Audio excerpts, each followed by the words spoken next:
And none of you shall go out at the door of his house. Giving all praise to Yahweh B'Hashem, Yahushua B'Hashem Ruach. And I'm going to say a few words about the situation with the Sakari camp going out to the club, you know, wearing fringes and so forth around strippers. Scripturally, they haven't broken any laws in doing that, but it was the Sabbath. It was the which was the night of the Passover, the Feast of Unleavened Bread. And when you want to get technical,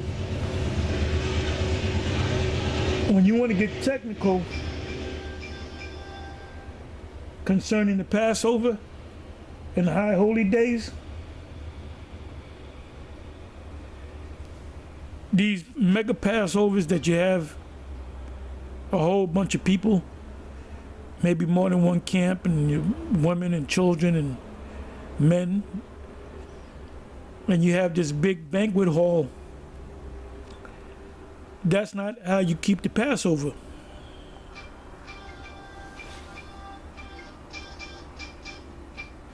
That's not how you keep the Passover.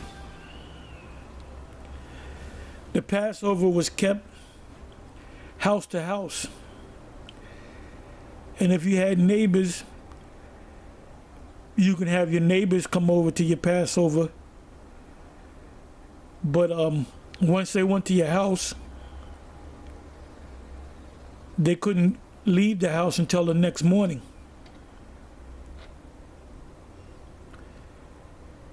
So let me read this precept right here. So you got to understand the Sabbath. The Sabbath is a day of rest, but it was also the day of the night of the Passover, which is a solemn assembly and a high holy day. You don't have sex with your woman on the Sabbath.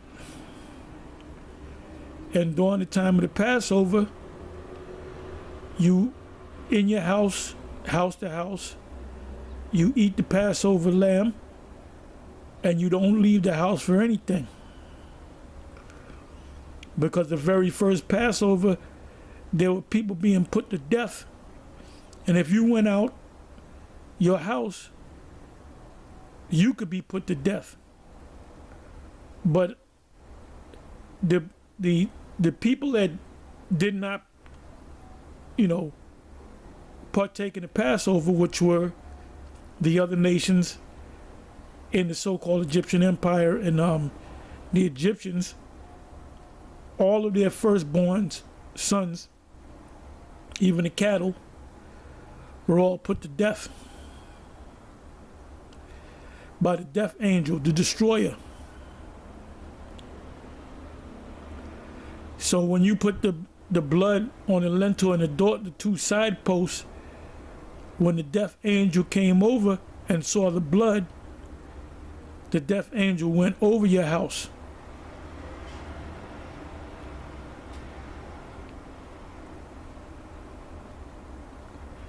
You also had apparitions, ghosts, unexplained things that terrified the so-called Egyptians and the ones that didn't partake in the Passover. Because the Passover was only given to the Israelites, not to the Egyptians. So they didn't know to keep it anyway. So it says here in Exodus 12 verse 22, and ye shall take a bunch of hyssop and dip it in the blood that is in the basin. That blood came from the lamb. And strike the lintel and the two side posts with the blood that is in the basin. And none of you shall go out at the door of his house until the morning.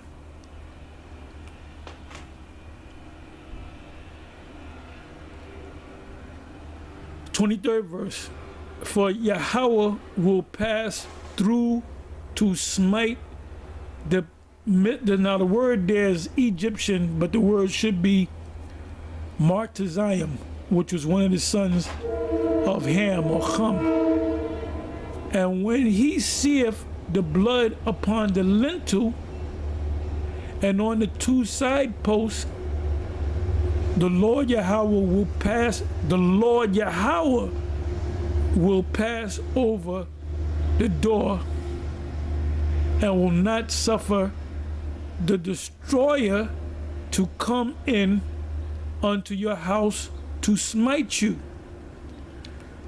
So if you didn't have the blood on the lintel and the two side posts, the death angel will come and destroy whatever firstborn that you had.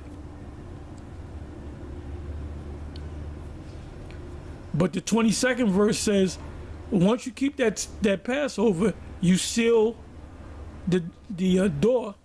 You don't go back out of your house until the morning.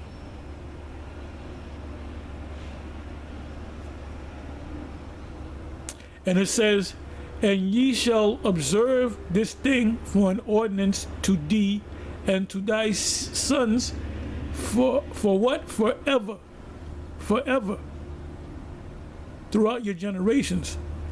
Now, a lot of us, some of you that have houses, you were supposed to take that blood and put it on the lintel and the doorpost on either side. A lot of us live in rented houses or apartment buildings, projects, whatever the case. Now you can't just take blood and put it outside the door. You get a visit from the health department. So we do the best that we can. It says in Judges 5:11, I believe it's actually the 12th verse, it says, rehearse the righteous acts. So you can't go out on the night after the Passover. You can't go out to the movies. You can't go out for a drive. If you're getting technical with the law, you stay in your house. And we might just do it that way. Everybody just stay in their house and don't have nobody and just do the Passover on your own.